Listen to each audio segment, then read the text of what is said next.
answers to the worksheet that's posted on my website that I hope that you had a chance to try. These are all simple derivatives using our first few trig ratios. So I do have a video that talks about how we get these derivatives of our simple trig functions, and it's using first principle. So if you're curious on how we get that, go ahead and take a look, but really now we just have to have them memorized. So the first part we're going to take a look at is if we want the derivative of sine of x. Again, we have it memorized, so that's going to equal cos of x. If you want the derivative of cos of x, that will equal the negative sine of x. And if you want the derivative of tan of x, it will equal secant squared x.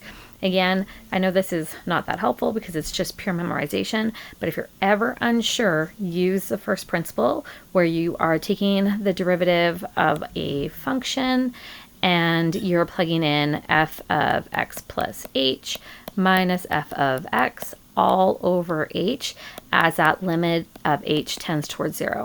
So again, if you're unsure, you can always plug into the function to solve for it, but it's really a lot easier if you just have it memorized.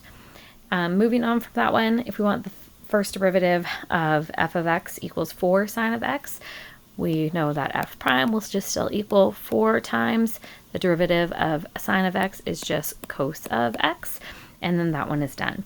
So you could use the product rule here, knowing that the derivative of 4 would just be 0, and then going through that. But if you kind of had that practice, we could just go straight to this step. And then the next one, the derivative of 7 times cos of x would just be negative 7 times sine of x, just moving that negative in front. If we want the derivative of this function here, we're going to first use the power rule, so that will give us 6x to the power of 2.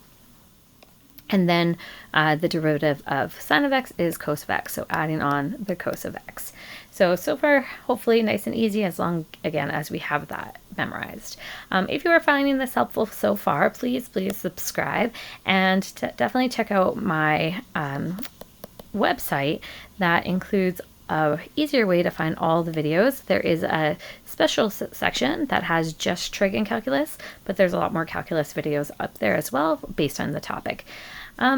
Looking at a couple more, so we have the derivative of f of x equals x squared minus cos of x. So again, using your power rule for the first one, you have 2x. Then the derivative of 5 cos of x would be negative 5 sine of x. So those negatives will cancel, and we'll end up with a positive 5 sine of x. Our last one here, f of x is 3 tan x plus 2x. We are going to have 3 secant squared x, just memorizing that derivative, plus 2. There's a couple more. Number 9, looking at the derivative of x times sine of x. Now we definitely do need to use the the product rule here. So we will have f of x, so that first term, times the derivative of the second term. Then we add on the second term and multiply it by the derivative of the first term. So this one just would be x cos x plus sine of x. And then doing the same thing, we'll have to use the power rule, I keep saying power, but product rule one more time. So we'll have that first term, x, times the derivative of the second term, so negative sine of x, adding on the second term, times the derivative of the first. So now we have x. We might just want to rearrange this so the positive term is first, then we'll have minus x times sine of x, just moving that second. So I hope you found this helpful. Again, if you did, please subscribe. Check out my website for more topics, and I'll continue to make some worksheets that we'll be able to go over.